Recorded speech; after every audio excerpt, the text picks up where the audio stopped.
एक प्रश्न आया हुआ है कि ये जो जगत है, ये जो माया है, इससे निवृत्ति कैसे मिले।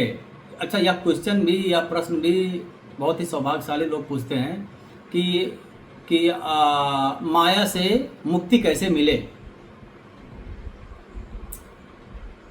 पहली बात तो प्रश्न भी उससे पूछना चाहिए जो अनुभवी हो। अनुभवी अर्थात या तो उसके ऊपर भगवत प्राप्त संत की कृपा हो, या तो वह खुद भगवत प्राप्त कर चुका हो, या फिर उतना शास्त्र का ज्ञाता हो, प्रमाण दे सके। क्योंकि देखा जाता है अक्सर कि हमारे सनातन में, ऐसा नहीं बोल सकते क्योंकि बहुत सारे दूसरे पंथ वाले भी चंदन लगा लेंगे, पेरी पहन लेंगे और संत बाबा बन जाते हैं, और उनको कुछ ज्ञान नहीं होता है, कुछ प्रमाण नहीं दे पाते हैं, अनुभव भी जो अपना बताते हैं बाद में चलकर पता चलता है कि यह गलत है, तो बाबाओं का नाम खराब होता है। जबकि जो वास्तविक बाबा हैं, जो संत हैं, वास्तविक भगवत प्राप्त संत हैं, उनका एक शब्द जो भी बोलते हैं, एक भी कोई भी शब्द ढूंढोगे तो कहीं न कहीं प्रमाण के रूप में हमारे शास्त्रों में मिलेगा अवश्य, क्योंकि उनका अनुभव रहता है और भागवत प्राप्त रहते हैं। उनका एक एक वाणी भगवान से, पहली बात तो वो भगवान से जुड़ा हुआ ही कुछ बात बोलते हैं। हमारे पूज्य गुरुदेव जी कहते हैं कैसे पहचाना जाए कि संत है वास्तविक की नहीं है, तो पहले उनको समझो। संत उसको बोल सकते हैं कि जिनके पास जाओ तो अपने आप ही मन में जो विकार है वह नष्ट होने लगे, या फिर पॉजिटिव अपने आप वेव्स आना प्रारंभ हो जाए और शांति मिलना प्रारंभ हो जाए। त्यागात शांति अंतरम, वो संत परम शांत होते हैं। परम शांत अर्थात उनको कोई इच्छा ही नहीं रहती है। ब्रह्मभूता प्रसन्न आत्मा, न सोचत न कांक्षत, अर्थात उन कुछ सोचते भी नहीं है, कुछ इच्छा भी नहीं करते हैं। समा सर्वेषु भूतेषु मद भक्ति लभते परम, सारे प्राणियों में एक समान भाव रखते हैं। तो ऐसे प्राणी के यदि हम पास जाएंगे, ऐसे संत के पास जाएंगे, तो हमारा मन अपने आप पवित्र हो जाता है और ऐसा भाव आता है कि इनके पास बैठा रहूं। एक चुंबक के जैसा काम होता है कि, और वही यदि कोई पापी आत्मा रहेगा तो वह खड़ा ही नहीं हो पाएगा वहाँ पे, चलो कहीं और चलते हैं, उसका मन वास्तविक संत के पास रुकेगा ही नहीं, क्योंकि संत की कोई आभा होती है और उनके ऊपर भगवान की कृपा होती है। भक्ति भक्त भगवंत गुरु चतुर नाम बक वेग, या पर्यायवाची है, भगवान के ही रूप में संत आते हैं। अब मोय बा भरोस हनुमंता, बिनु हर कृपा मिले नहीं संता, और बिन सत्संग विवेक न होई, राम कृपा बिन सुलभ न सोई, अर्थात जब भगवान की बहुत बड़ी कृपा होती तभी संत मिलते हैं। तो संत बहुत हैं, परंतु वास्तविक संत कौन है हमको पहचानना चाहिए, यह बहुत जरूरी भी है। क्योंकि जिसको खुद नहीं पता है कहाँ पे जाना है, और वह उपदेश देने के लिए बोल दो तो बहुत बड़ा बड़ा उपदेश दे देगा, कैसे विश्वास करेंगे उसके ऊपर, क्योंकि वह भगवत प्राप्ति किया ही नहीं है।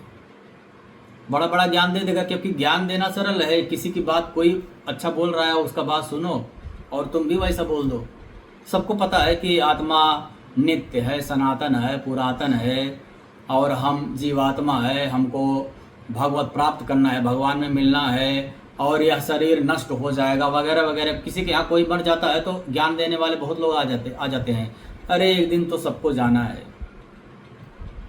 ज्ञान देना सरल है, परंतु उस मार्ग पर चलना, संतगण यही कहते हैं कि गुरु तो कुछ भी बना लो, किसी को भी गुरु बना लो।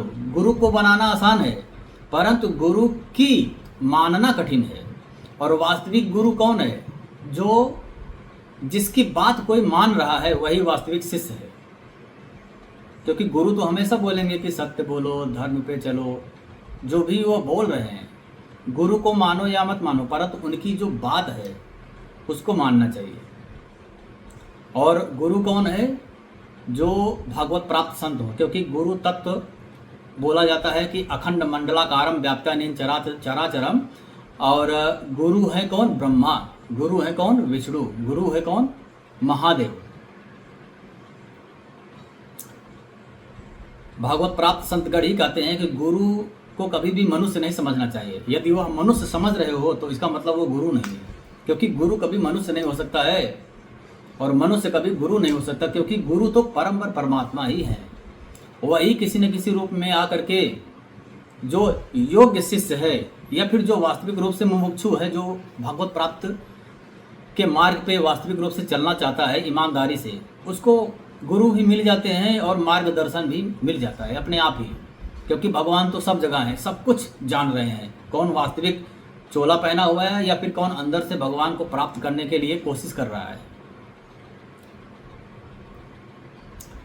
तो यहाँ पर गुरु बनाने से पहले या संत को जानने से पहले समझो, बात करो, संत की वाणी ही होती है जो भगवान से प्रारंभ होगा, भगवान पे ही वाणी का विराम होगा और बीच में भी जितनी बातें होंगी सब भगवान के को लेकर के ही होंगी।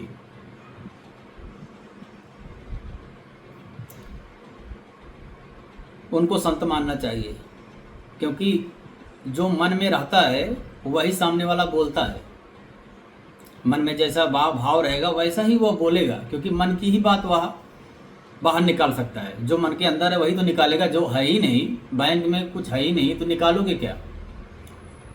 तो सही संत वही है कि जो भगवान, जैसे गोपिकाएं, भगवान श्री कृष्ण तो चले गए द्वारिका, परंतु गोपिकाएं आपस में क्या बात करती थी कि कृष्ण ऐसे थे, कृष्ण वैसे थे, और समय मिलता था तो बहुत सारी गोपिकाओं में एक गोपी कृष्ण बन जाती थी और बहुत सारी गोपिकाएं दूध दही घी रखती थी, और वही जो गोपी जो बनी हुई कृष्ण है वही आकर के मक्खन चुराती थी, अर्थात कृष्ण लीला होता था।